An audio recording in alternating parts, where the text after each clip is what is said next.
Metro Manila, a home to countless historical sites, parks and structures that have witnessed significant events throughout Philippine history.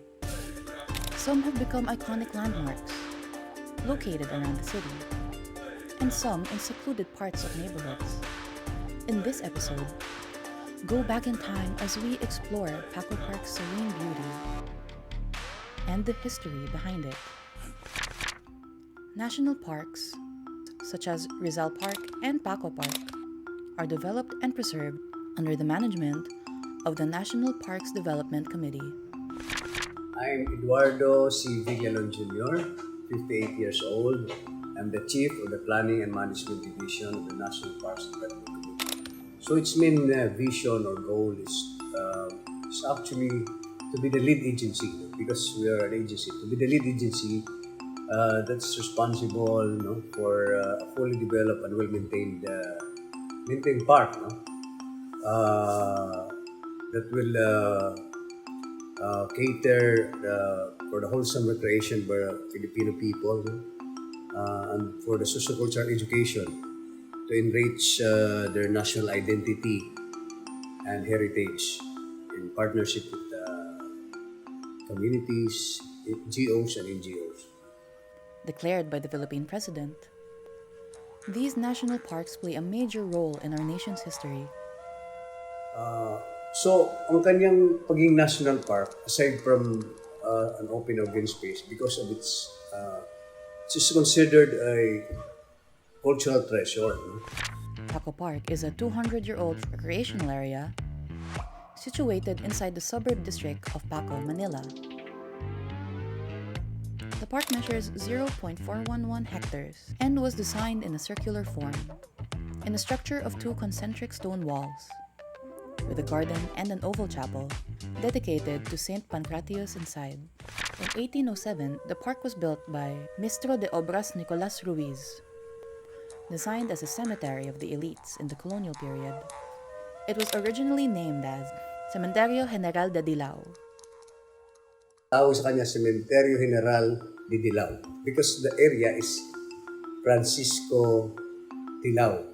Si Francisco, ang kanyang mga palayaw is Paco. So, Francisco de Dilao, so Paco. So, nandun yung location niya. But in 1822, a choleric epidemic was widespread in the city. People had to be buried at the city cemetery, even when it hadn't been fully constructed. Hindi pa siya tapos, kaya ginamit na lang. No?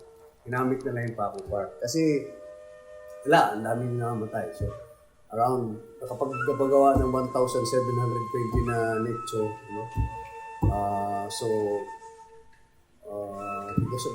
Because of the cholera, sa dami namatay. So, ginamit na nila. Until now, niches remain in the walls of the park. Yung 500 yan, nandun sa likod, yung tawag nila Rosario, kaya Angelorio, yung para sa mga bata.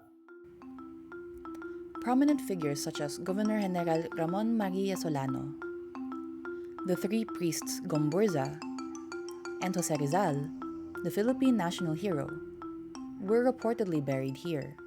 Jose Rizal was only secretly buried from the year 1896, December 30, to 1898, August 17, and later on enshrined in Luneta Park. His tomb at Paco Park contained his initials written backwards, RPJ, to hide it from the Spaniards at that time. So nung pumasok yung mga Amerikano, so there was a problem with health issue. Iba naman yung standard ng mga Amerikano. So ayaw nila yung inaalis yung mga nandun sa nicho. The Filipino-American colonial authorities in 1912 ordered its closure during the Philippine-American War, causing the niches and Paco Cemetery to be abandoned, and was used as a central supply and ammunition depot by the Japanese forces. 75 millimeters ng mga guns, nilagay nila to protect them sa mga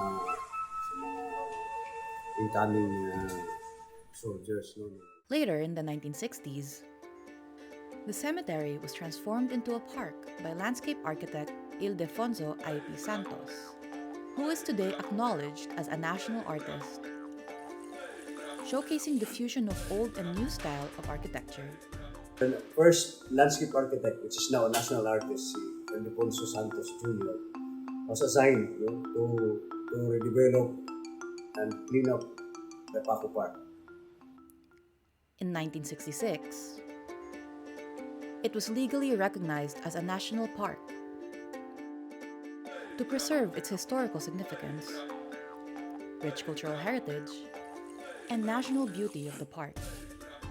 So, from 1966, so it was turned over to the National Parks Development Committee as jurisdiction. So, kami na yung nag-manage ng Paco Park. So, it's now a venue for other activities. So, marami nang nangyayari sa Paco Park.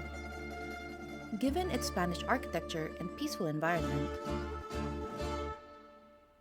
Paco Park evolved into a famous venue for photo shoots and social gatherings, from romantic dates to weddings.